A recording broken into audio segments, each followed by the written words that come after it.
Okay, this is going to give you visual instruction on how to remove your upthrust bearing and bearing cartridge assembly.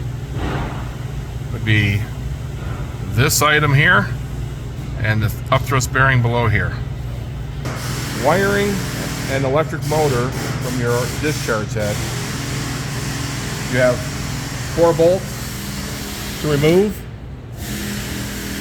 After you remove your wiring and you remove your boot and your pump half coupling. Once your motor and your couplings are removed, next step is to remove your bearing cartridge assembly. First step would be to remove your adjusting nut lock screws. Left hand thread on your adjusting nut to remove the nut. From the nut, take it off the shaft, which will expose the gib key in your keyway. Remove the gib key. And now this assembly will be free to remove from the shaft. Loosen and remove your 4 lock bolts on your bearing cartridge, and this whole assembly slides up and off the shaft. Next will be to remove your adapter plate, and below that your upthrust bearing cover plate. You have 4 bolts that lock each in place.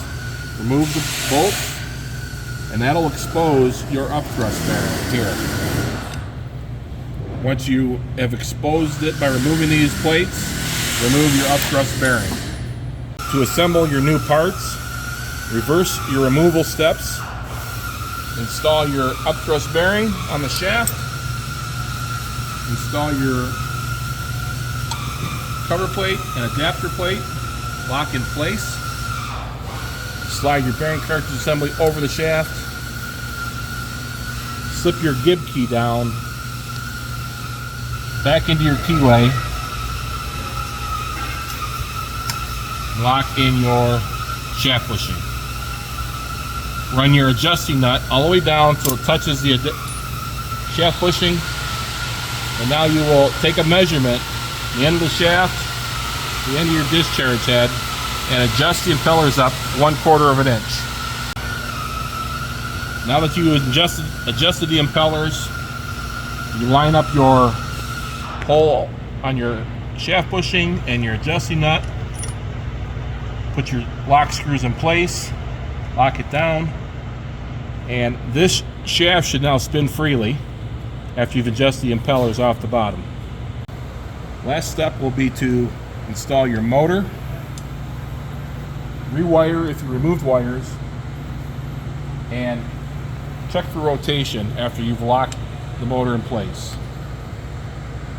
Once you've confirmed rotation is counterclockwise, matches the arrow on the discharge head, you can now couple your shafts together, lock them down with the set screws, and you're ready to run your pump.